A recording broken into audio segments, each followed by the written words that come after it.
참 좋으신 하나님 감사합니다. 이렇게 믿음의 동역자들이 하나님을 찬양하는 기쁨이 오늘도 우리 마음 가운데 풍성하게 해주심을 감사드립니다. 하나님을 예배하는 것보다 소중한 것이 없고 하나님과 영적 교제를 나누는 것보다 더 소중한 것이 없음을 잘 알면서도 우리는 때로 세상의 모습 속에 살아갈 때도 많았지만 하나님께서 그때마다 독수리의 눈동자처럼 지켜보호하시며 저희들을 늘 은혜 가운데 인도해 주신 하나님을 오늘 예배를 통해서 찬양과 영광과 찬송을 돌려드립니다.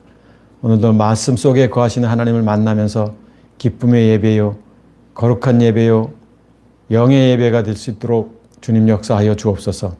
주가 되신 예수 그리스도 이름으로 감사하며 기도합니다. 아멘.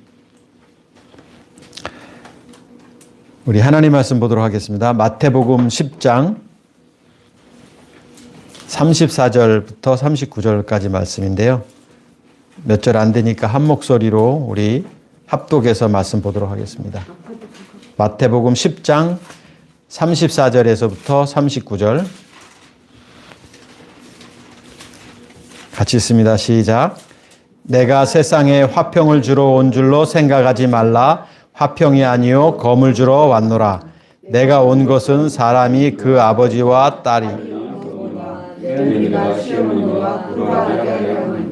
사람의 원수가 자기 집안 식구리라.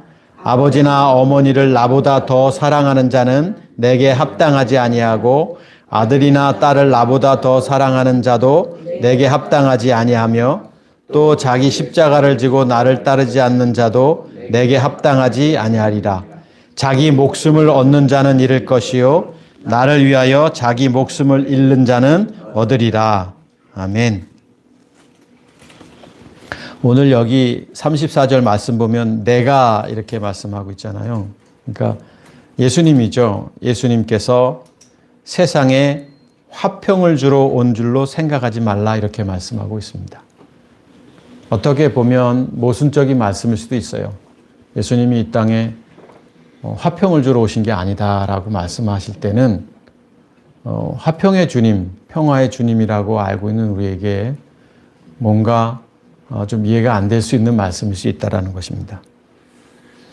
근데 이 화평이라는 단어가 우리가 잘 알고 있는 단어예요. 에이레네, 평화, 화평 이런 거거든요. 그러니까 에이레네라는 말씀을 제가 여러 번 우리 교우들하고도 나누었지만 에이레네라는 단어는 전쟁이 종식된 상태라는 거거든요. 그러니까 전쟁이 종식된 상태가 평화인 거예요. 우리나라는 전쟁이 종식이 안 돼 있는 상태입니다. 전 세계에서 유일하게 남과 북이 분단이 됐고 현재 휴전 상태인 거예요.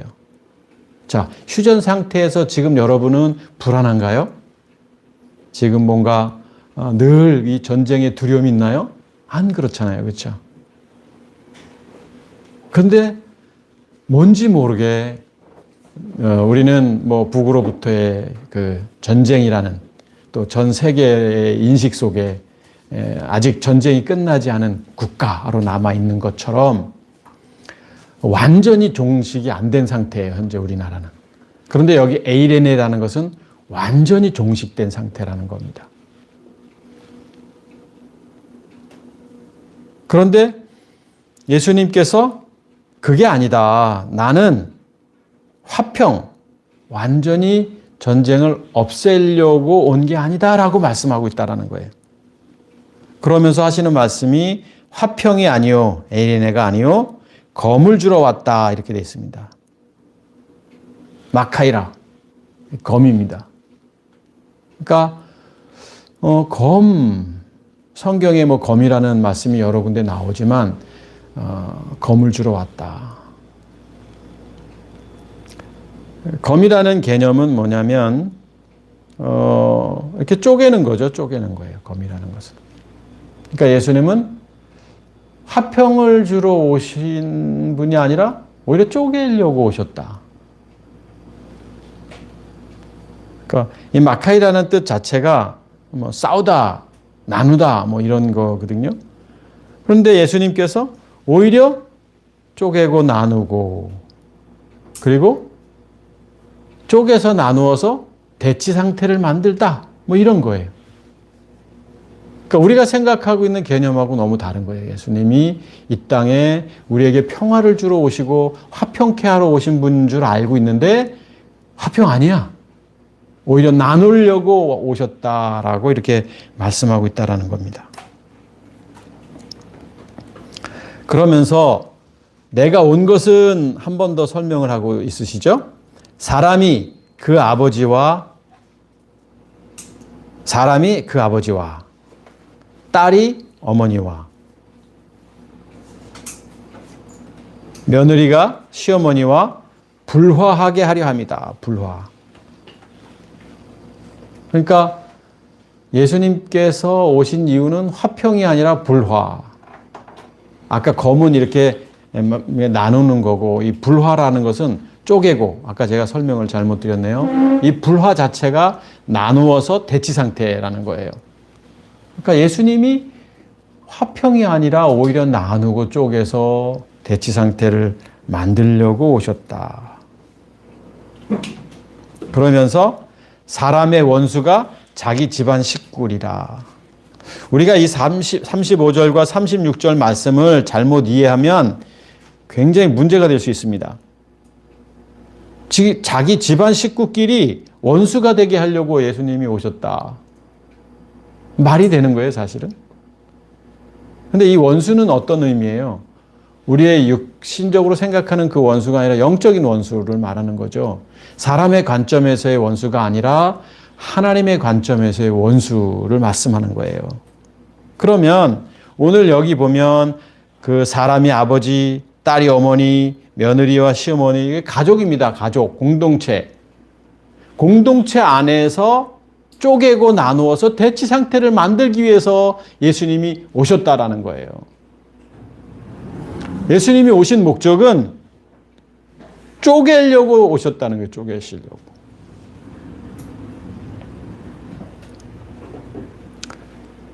불화하게 하기 위해서.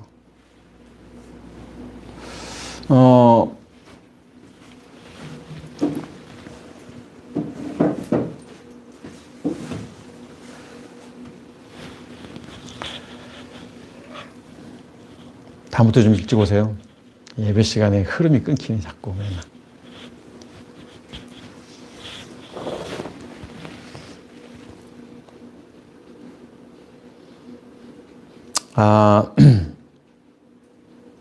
자, 예수님이 이 땅에 오신 목적이 화평이 아니라 쪼개려고 오셨다.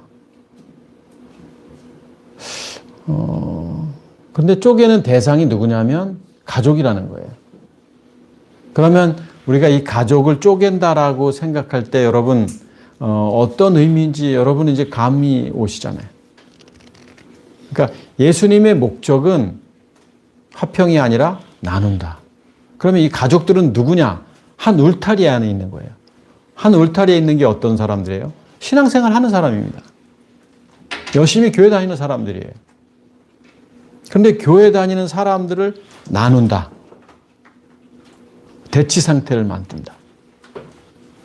쉽게 말하면 그 안에는 진짜가 있고 그 안에는 가짜가 있는데 진짜와 가짜를 구분하게 하기 위해서 나누시려고 예수님이 이 땅에 오셨다라는 거예요. 그러면서 37절 어떤 사람들이 서로 원수지간인가 설명하고 있는데 아버지나 어머니를 나보다 더 사랑하는 자는 내게 합당하지 아니하고 아들이나 딸을 나보다 더 사랑하는 자도 내게 합당하지 아니하며. 이것도 오해받기 굉장히 쉬운 말씀이죠. 야, 이게 뭐 부모보다도 더 사랑해야 하고 자녀보다도 더 사랑해야 하고 주님을 덜 사랑하면 합당치 아니하다. 오늘 이렇게 성경은 말씀하고 있거든요. 38절 보니까 또 자기 십자가를 지고 나를 따르지 않는 자도 내게 합당치 아니하다. 이 합당치 아니하대요. 합당치 아니한 자가 어떤 자냐면 부모를 더 사랑하고 자녀를 더 사랑하고 이 같은 관계 속에서 뭐라고 표현하고 있냐면 이런 사람들을 자기 십자가를 지지 않는 사람과 동일하게 보고 있는 거예요. 그러니까 37절에 자기 십자가를 지지 않고 누군가를 더 사랑하는 이 행위가 뭐예요?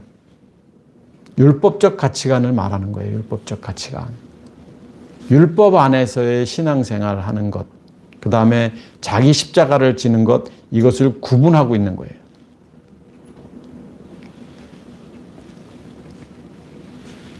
예수님은 이 땅에 오신 목적이 뭐냐면 율법 안에 있는 자와 또 생명을 가질 자를 나누시기 위해서 이 땅에 오셨다라고 오늘 본문이 말씀하고 있는 거예요.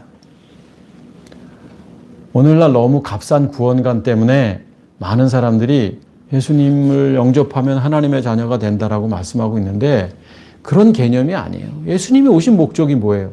나누는 거예요. 쪼개는 거예요. 대치 상태를 만드는 거예요. 그것도 신앙 안에서 그 공동체 안에서 나누는 거예요. 나누는 거. 율법과 복음으로. 십자가를 지는 자와 십자가를 지지 않는 자를 나누기 위해서 예수님이 오셨다. 거기까지인 거예요. 예수님은. 그러면서 39절 자기 목숨을 얻는 자는 잃을 것이요 나를 위하여 자기 목숨을 잃는 자는 얻으리라. 그러니까 율법 가운데 있는 자요 자기 주님보다도 부모를 자녀를 형제를 사랑하는 자요 십자가를 지지 않는 자가 자기 목숨을 위해서 살아가는 자.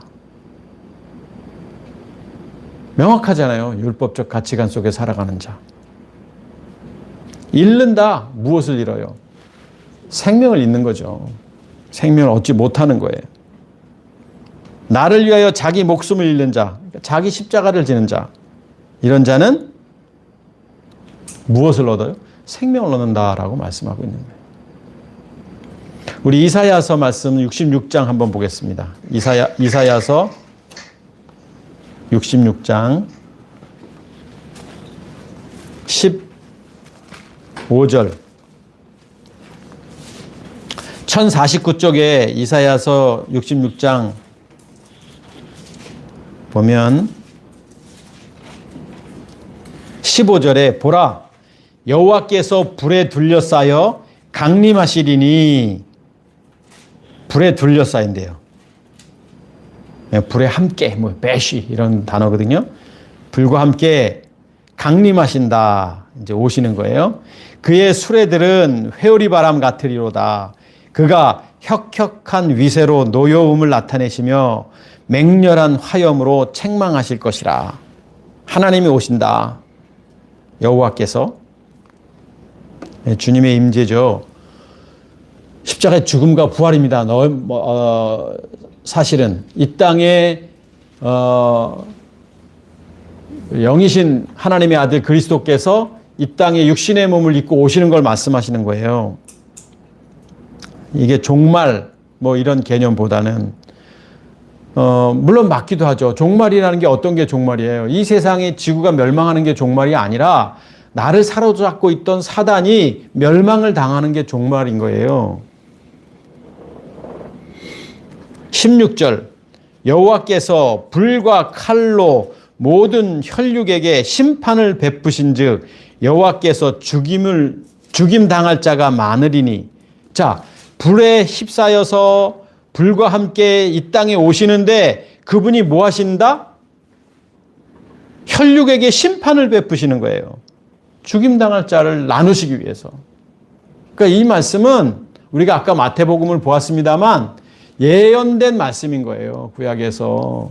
이 땅에 주님이 오셔서 나누시게 하기 위해서 아까 예수님이 나누시기 위해서 자기 십자가를 지는 자와 율법 안에 있는 자를 나누시기 위해서 오셨다. 나는 화평을 주러 온 게 아니라 검을 주러 왔다라는 말씀을 이사야에서 예언하고 있는 거예요. 그러면서 17절 보니까 스스로 거룩하게 구별하며 스스로 정결하게 하고 동산에 들어가서 그 가운데서 있는 자를 따라 돼지고기와 가증한 물건과 쥐를 먹는 자가 다 함께 망하리라. 여호와의 말씀입니다. 그런데 여기 보면 우리말 개역성경이 좀 번역이 아쉬워요. 스스로 거룩하게 구별하며 스스로 정결하게 하고 이렇게 돼 있으니까 스스로 하니까 내가 뭔가를 거룩하게 씨름해야 거룩하도록 씨름해야 하고 내가 스스로 정결해야 하는 나의 행함을 말씀하고 있는 것 같이 우리는 이해할 수 있지만 제가 원문 성경을 한번 찾아봤고 좀 적어와 봤어요. 거기 봤더니 하메트 카도심 우함 타헤르 이렇게 돼 있었어요. 그러니까 하메트 카도심. 카도심이라는 게 거룩이라는 단어예요. 카도시라는. 카다시가 원형이죠. 그런데 우리말에는 스스로 거룩 돼 있지만 이 카도시라는 게 성결하다, 정결하다, 뭐 깨끗하다, 뭐 거룩 그 의미 맞아요. 그런데 이 단어가 보니까 하메트 카도심. 능동태로 쓰여진 거예요. 그러니까 스스로 거룩해지는 게 아니라 누군가에 의해서 거룩해지는 거예요. 원문 성경에 보면은 분명히 나와 있어요. 근데 우리는 스스로 거룩하다 이렇게 돼 있잖아요. 그러니까 의역을 하면 누군가에 의해서 거룩해져야 하고 우함타헬 누군가에 의해서 구별되며 여기 지금 타헬 밝다 물들이지 않다 이 뜻이에요. 그러니까 밝은 것도 이 뜻이에요. 지금 여기 보면 타헬이라는 게 스스로 밝아질 수 없는 거예요. 캄캄한 어둠에 있어요. 그런데 갑자기 동이 트거나 빛이 비춰지면 뭔가에 의해서 비춰지면 밝아지는 것처럼 내 스스로 뭔가 어둠에서 밝음으로 나아갈 수 없는 단어예요. 원문을 이제 그대로 이제 제가 직역해 드린 건데. 그러니까 여기 우리말 성경에는 잘못하면 내가 스스로 열심히 애를 써서 거룩해져야 하고 내가 열심히 노력해서 구별된 삶을 살아야 하지만 그게 아니라 누군가에 의해서 거룩해지고 누군가에 의해서 밝아져야 하는 것. 이게 스스로 거룩하고 스스로 구별함이에요. 스스로 정결함이에요.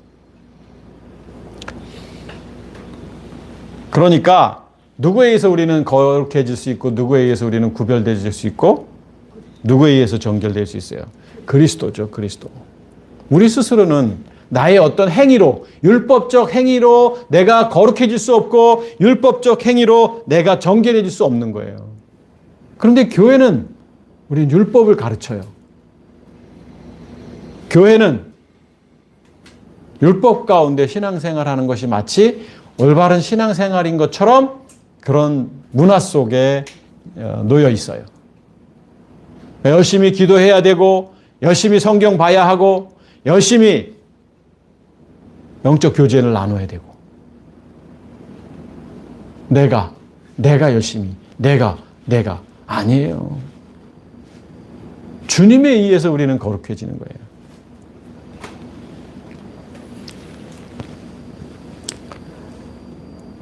자, 17절 여기 보면 중반절에 보면 동산에 들어가서 그 가운데 있는 자를 따라 돼지고기, 가증한 물건, 쥐를 먹는 자가 다 함께 망하리라. 그러니까 여기 지금 레위기 11장의 말씀을 인용한 건데 여기 부정한 짐승들, 부정한 행위를 말하는 거거든요. 돼지고기, 가증한 물건, 쥐를 먹는 자는. 그런데 여기 부정하지 않은 자가 있어요. 그 가운데 있는 자를 따라 이런 자. 그러니까 그 안에 있는 자. 여기 보면 동산이라는 단어가 등장하잖아요. 동산에 들어가서.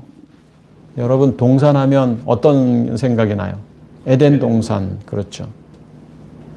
아담과 하와가 타락하고 나서 하나님이 어떻게 말씀하셨어요? 동산에. 네. 지키고 천사들을 통해서 지키고 보존하셨잖아요. 생명나무.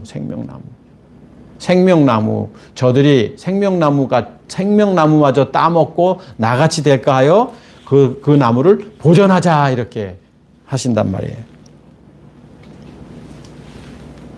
그래서 그 가운데 있는 자를 따라 생명나무.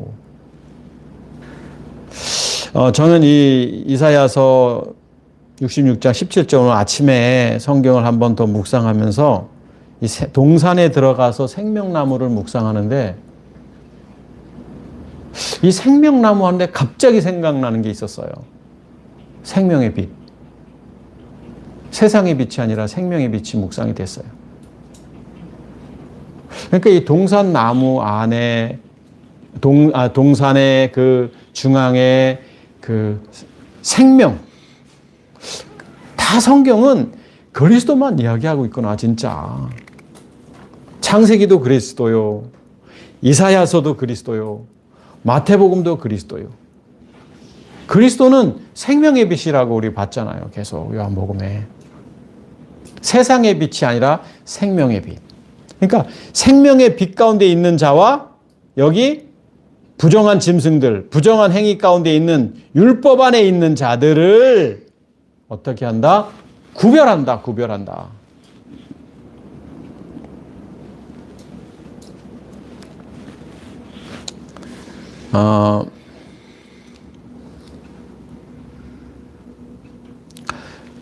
그러니까 이것은 나의 행위로 되는 게 아닙니다. 하나님의 주권 계획 속에 우리는 구별된 자로서 하나님이 나누시는 거예요, 하나님. 근데 무엇을 나눠요? 가족을 나누는 거예요, 가족. 아니, 부모, 자녀, 나누시는 거예요. 물론 비유입니다. 누군가는 생명 안에 있어야 되고, 누군가는 율법 안에 있어야 되는 거예요. 이게 성경이에요. 우리 에베소서 2장을 한번 보겠습니다. 에베소서 2장 11절인데요. 311쪽 보면 11절에 보니까 그러므로 생각하라 너희는 그때 육체로는 이방인이요. 자, 너희가 이방인이었을 때 손으로 육체 행한 할례를 받은 무리라 받은 무리라 칭하는 자들로부터 할례를 받지 않은 무리라 칭함을 받는 자들이라. 그러니까 야 니네 할례도 아직 안 받았어? 왜냐하면 구약의 율법에는 반드시 할례를 받아야 되고 할례 받지 않은 자는 구원받지 못한 자라고 이런 인식이 있었던 거거든요. 율법에. 그러니까 이방인이었었어요. 우리도 이방인이고 이방인들에게 너네 할례도 받지 않은 구원받지 못한 자들이다. 이렇게 우리는 손가락질 받았는데 그때에 너희는 그리스도 밖에 있었고 우리도 이방인 가운데 아직 그리스도 밖에 있었고 주님을 알지 못했고 어디에 있었어요? 율법 안에 있었고 이스라엘 나라 밖의 사람이라. 이방인이니까 그렇죠. 약속의 언약들에 대하여 너희는 외인이요 이방인이요 세상에서는 소망이 없고 하나님도 없던 자이더니. 그러니까 이 사람들이 저 세상 자연인을 얘기하는 게 아니에요. 이방인, 율법 안에 있을 때를 말하는 거예요. 그런데 이제는 전에 멀리 있던 너희가 그리스도 예수 안에서 그리스도의 피로 이제 가까워졌고 그는 우리의 화평이신지라. 에이레네, 여기 지금 화평. 주님이 이제 아까 쪼개려 오셨을 때 그 에이레네 화평. 둘로 하나를 만드사 원수된 것 곧 중간에 막힌 담을 자기 육체로 하시고 십자가의 죽음으로 우리가 이 율법에서 복음으로 가기 위해서 건너가야 할 다리가 있는데 그 막혔어요, 담이. 사단의 종노릇하는 이것 때문에 우리는 막혀 있었어요. 그런데 무엇으로? 십자가의 죽으심으로 자기 육체로 허셨고 15절입니다. 법조문으로 된 모세 율법이죠. 계명이죠. 그 계명의 율법을 폐하셨으니 율법적 가치관이 아니라 이제는 그거 다 폐하셨고 이는 이 둘로 자기 안에서 한 사람을 지어 화평하게 하시고 또 십자가로 이 둘을 한 몸으로 하나님과 화목하게 하려 하십니다. 우리는 이방인이었어요. 율법 가운데 있다가 이 막힌 담이 있었는데 그 예수님이 십자가의 죽으심으로 인해서 우리는 이 담이 헐어지고 원수된 것을 십자가로 소멸하시고 오직 십자가의 죽음이에요. 그것으로 소멸하시고 또 오셔서 먼데 있는 너희에게 평안을 전하시고 가까이 있는 자들에게 평안을 전하셨으니. 이거 다 봤으면 좋겠는데 시간이 아쉽네. 빨리 읽어드릴게요. 이는 그로 말미암아 우리들이 한 성령 안에서 한 영 그리스도 안에서 아버지께 나아감을 얻게 하십니다. 그러니까 우리가 아버지께 어떻게 나가요? 막힌 담 때문에 못 나가요. 율법이라는 그 테두리 속에서. 그런데 이것이 허물어져야 우리는 복음으로 나아가는 거예요. 이것을 허무시기 위해서 누가 오셨다? 예수님이 오셔서 이 땅에서 화평이 아니라 검을 가지고 이 땅에 오신 거예요. 그러므로 이제는 너희는 이방인이 아니고 나그네도 아니고 성도들과 동일한 하늘나라의 시민이고 하나님의 권속이라. 너희는 사도들과 선지자들로부터 터 위에 세우심을 입은 자고 그리스도 예수께서 친히 모퉁이돌이 되셨고 그의 안에서 건물마다 서로 연결하여 주 안에서 성전이 되어가고. 우리가 어떻게 보면 먼저 구원받은 그 믿음의 동역자 선배들과 우리 하나가 되었고, 너희도 그리스도 안에서, 여기 영 안에서 성령으로 되어 있지만 그리스도입니다. 그리스도 안에서 하나님이 거하실 처소가 되기 위하여 그리스도 예수 안에서, 예수 그리스도가 아니라 그리스도 예수라고 되어 있죠. 함께 지어져 갔다. 그러니까 에베소서에서 무슨 말씀하고 있는 거예요? 우리가 예전에는 다 율법 안에 있다가 이것을 허무시기 위해서 누가 오셨다? 예수님이 육체로 오셔서 이걸 허무시기 위해서 오셨다. 우리는 그런 존재라는 거예요. 골로새서 한번 보겠습니다. 뒤로 가보면 1장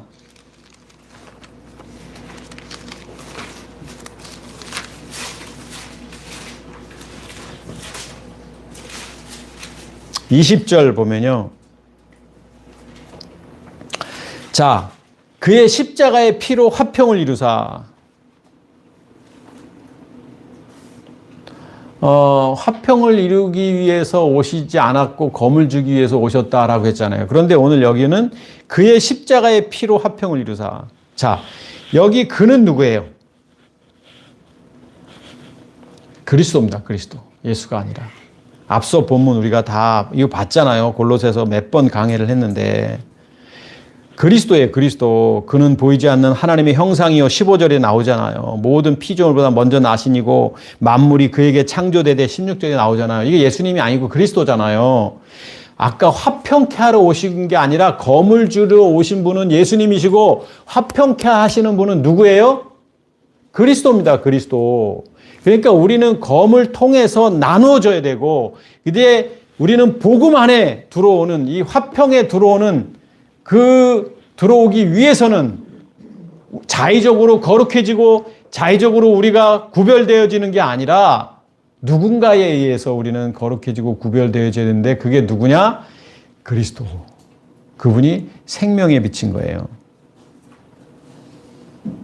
그의 십자가의 피로, 그리스도의 십자가의 피로 화평을 이루사 만물 곧 땅에 있는 것들이나 하늘에 있는 것들이 그리스도로 말미암아.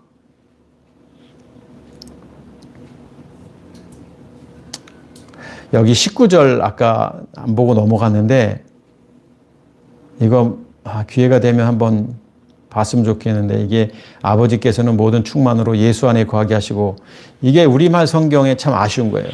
예수 안에 거하게 하시고가 원문 성경에는 없어요.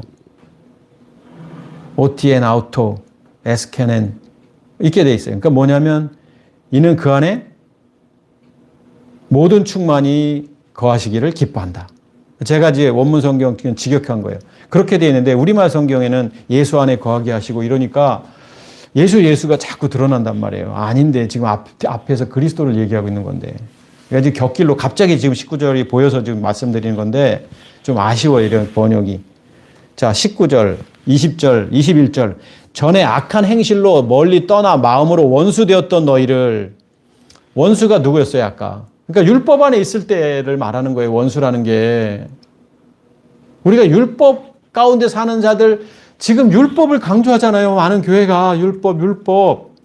만들어 놓은 율법. 이게 원수예요, 원수. 누구와?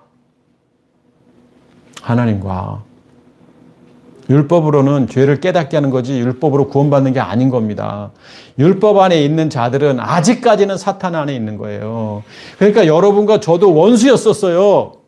검을 통해서 우리가 이 막힌 담이 허물어졌고 이제 우리가 이 원수되었던 우리가 그리스도께로 올 때 우리는 화평을 이루게 되는 거예요. 이게 진정한 화평이에요. 에이렌의 전쟁의 종식은 그리스도 안에 있을 때 가능한 거예요. 이 휴전이에요. 지금 휴전. 예수 안에 있다라는 것은. 22절 이제는 그의 육체의 죽으심으로 말미암아 그리스도입니다. 화목하게 하사 너희를 거룩하고 흠없고 책망할 것이 없는 자로 그 앞에 세우고자 하셨으니 그리스도 앞에 세우고자 하셨으니 만일 너희가 믿음에 거하고 터 위에 굳게 서서 너희 들은 바 복음의 소망에서 흔들리지 아니하면 그리하리라. 이 복음은 천하 만민에게 전파된 것이요 나 바울은 이 복음을 위해서 일꾼이 되었다. 그러면서 24절 나는 이제 너희를 위하여 받는 괴로움을 기뻐하고 그리스도의 남은 고난을 그의 몸된 교회를 위하여 내 육체에 채우노라. 지금 바울 사도가 지금 그리스도라는 이야기를 계속 하시기 때문에 오늘 여기 19, 20, 21, 22절도 다 그리스도에 대한 이야기인 거예요. 예수님이 아니에요. 25절 내가 교회의 일꾼 된 것은 하나님이 너를 위하여 내게 주신 직분을 따라 하나님의 말씀을 이루려 함이니라. 이 비밀은 이게 비밀이에요. 그리스도가 만세와 만대로부터 감추어졌던 것인데 이제는 누구에게 나타났고 그의 성도들에게 나타난 거예요. 자, 그의 성도라는 것은 누구냐면 그리스도 안에서 창세전에 예정된 자들에게 비밀이 드러나는 거예요. 아무에게나 비밀이 드러나지 않습니다. 그의 성도들에게 나타났다.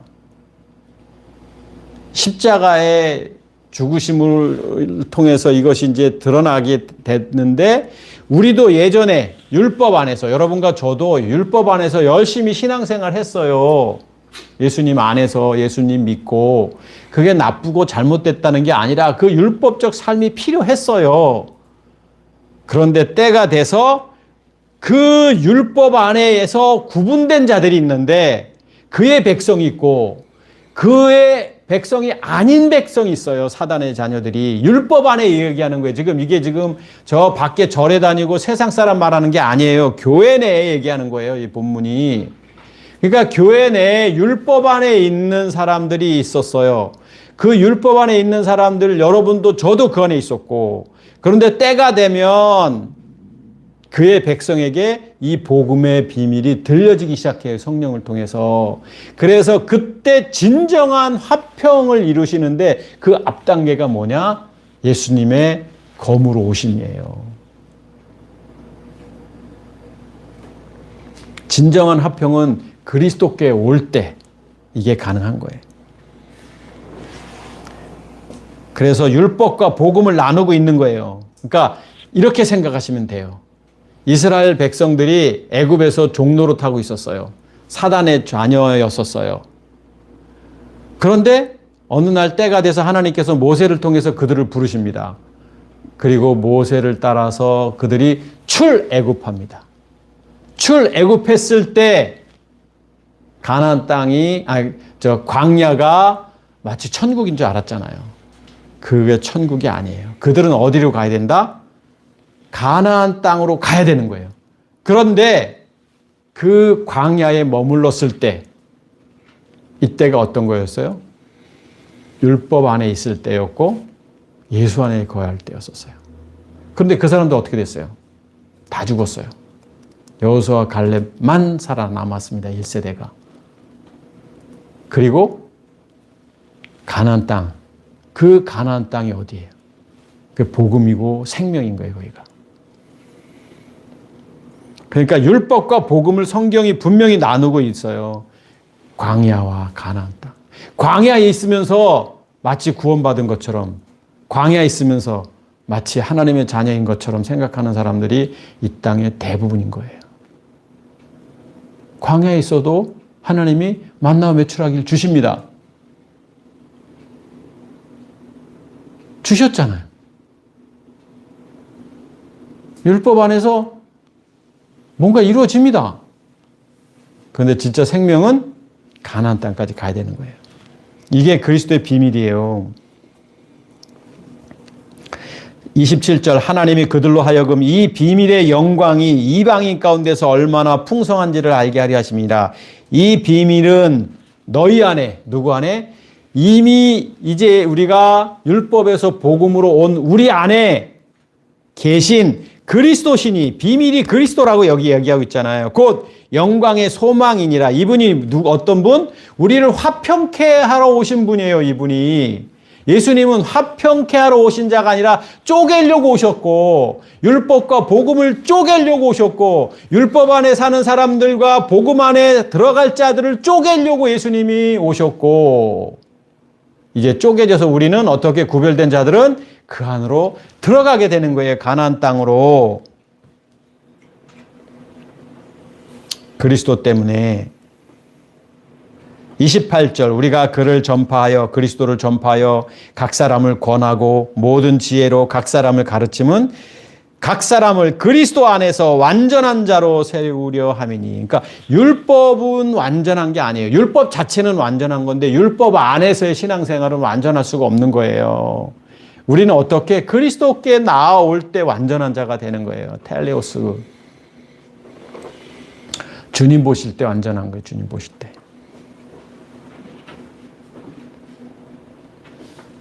이를 위하여 나도 내 속에서 능력으로 역사하시는 이의 역사를 따라 힘을 다하여 수고한다. 본문으로 돌아가 보면요. 마태복음을 보면 예수님께서 세상에 화평을 주러 오시지 않았다. 그러니까 예수님은 오셔서 검을 통해서 나누려고, 불화하게 하려고. 그 다음에 불화한 다음에, 나눈 다음에 이제 생명으로 들어갈 자, 여러분과 저 같은 사람들, 이 사람들을 생명으로 인도할 자는 누구다? 그리스도. 누구를 통해서? 성령을 통해서 들어가는, 성령을 통해서. 그가 와서 죄가 뭔지 의가 뭔지 심판이 뭔지 증언하면서 우리는 생명으로 들어가게 되는 게 이게 성경이 말하는 복음의 비밀입니다. Secret in the Bible이에요. 우리 책자 지금 하고 있는 거. 우리는 지금까지 너무 가벼운 구원관을 믿고 살았어요. 예수님 영접하면 하나님의 자녀가 되고 그 안에서 이제 우리는 주님과 늘 동행하며 살고 뭐 이랬는데 아닌 거예요. 죽어야 사는 거예요. 죽어야. 아무든지 나를 따라오려거든 자기를 부인하고 자기 십자가를 지고 나를 쫓을 것이니라 라고 말씀하고 있잖아요. 우리 십자가를 짓는 믿음의 행함을 통해서 우리는 생명의 삶을 살게 되는 게 성경이 말하는 복음의 비밀입니다. 이제 Secret Bible in the Secret Bible 그 책자가 다음 시간에 이제 마무리하려고 해요. 육체와 육신으로 이제 마무리하고 그다음에 이제 감동 오는 대로 또 말씀을 이제 보려고 하는데 성경이 말하는 메시지는 너무 심플해요. 그냥 다른 거 없어요. 죽어야 산다 이겁니다. 죽어야 산다. 무엇이 죽는 건지, 이제 육체의 소마가 무엇인지 이 말씀을 우리가 다음 주에 한 번 할지 두 번 할지 모르겠지만 저는 육체와 육신을 나누고 이제 책자는 좀 마무리할까 합니다. 우리 찬양 412장 찬양하고 기도하고 마치도록 하겠습니다. 412장.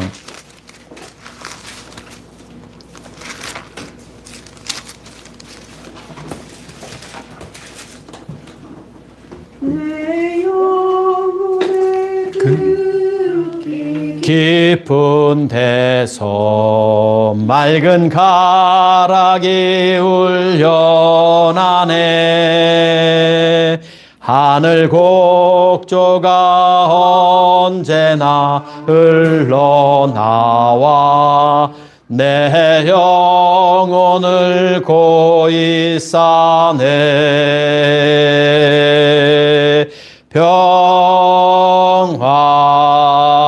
평화로운 하늘 위에서 내려오네.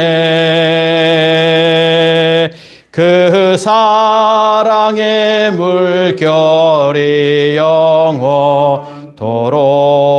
내 영혼을 덮으소서.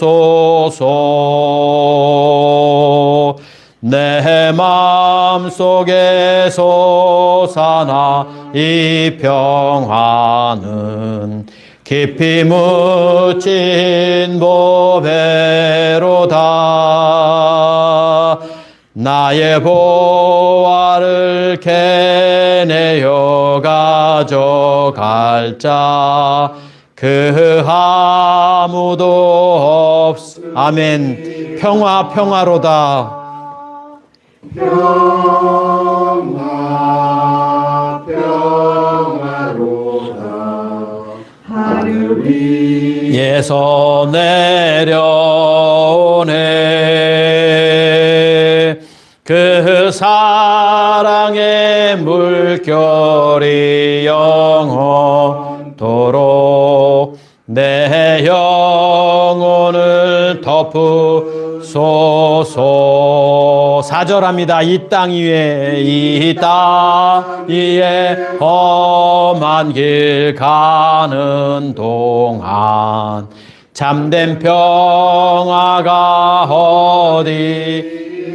우리 모두 다 예수를 친구 삼아, 우리 모두 다 예수를 친구 삼아 참 평화를 누리겠네.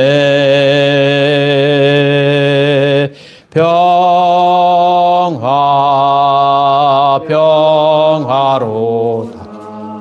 하늘 위에서 내려오네. 그 사랑의 물결이 영원토록 내 영혼을 덮으소서. 우리가 이렇게 찬양을 부를 때도요, 그냥 습관적으로 의미 없이 부르지 말고 가사도 이렇게 묵상하면서 불렀으면 좋은데, 묵상하면서 부르면 이제 걸리는 게 있어요. 뭐냐면 우리가 예수와 그리스도를 이렇게 나누고, 예수는 율법이고 그리스도는 복음이고 세상의 빛이고 생명의 빛을 나누는데, 가사들 대부분이 다 그런 것들을 나누지 않아요. 그러니까는 여기 4절에도 이 땅에 험한 길 가는 동안 참 평화가 어디 있나. 맞죠? 근데 우리 모두 다 예수를 친구 삼아 천평을 누리겠네, 이렇게 돼 있어요. 그러면 우리가 이 찬양을 부를 때는, 아, 여기 예수가, 그리스도구나, 그리스도다라고 생각하시면 되는 거예요. 이게 뭐 잘못됐다는 게 아니고. 조금 더 또 이 가사를 또 바꾸고 싶으면 속으로, 그래, 예수 안에도 우리가 평화가 있어요. 맞아요. 근데 참 평화가 없는 거예요. 그러니까 여기는데 참 평화를 누리겠네 그러면, 예수 안에서 참 평화를 누린다라는 것은, 그래, 이제 율법 안에서 빨리 복음으로 주님의 이끄심 속에 사는 게 진짜 참 평화인데, 이런 걸 한번 이렇게 묵상하는 거예요. 찬양을 하면서도. 그러니까 우리는 예배 때 뭐 기도하고 뭐 설교 듣고 찬양하고 뭐 여러 이런 행위를 하지만 습관적으로 해요. 습관적으로. 예배잖아요. 하나님 앞에 드리는 예배인데 찬양도 그냥, 물론 뭐 사람인지라 그럴 수 있지만 이게 가사 하나하나에 의미가 되고, 그러니까 그런 생각이 좀 듭니다. 평화는 하늘에서 내려오고 그 평화는 세상이 주는 게 아니고 진짜 이 생명 대신 그리스도 안에서 평화가 있다라는, 이 찬양을 부르면서 묵상이 되잖아요. 그러니까 이제 그렇게 살면 좋지 않을까 기도하고 마치도록 하겠습니다. 생명을 주시고 기쁨을 주시고 소망 가운데 이 땅에서 살게 해주신 주님을 찬양합니다.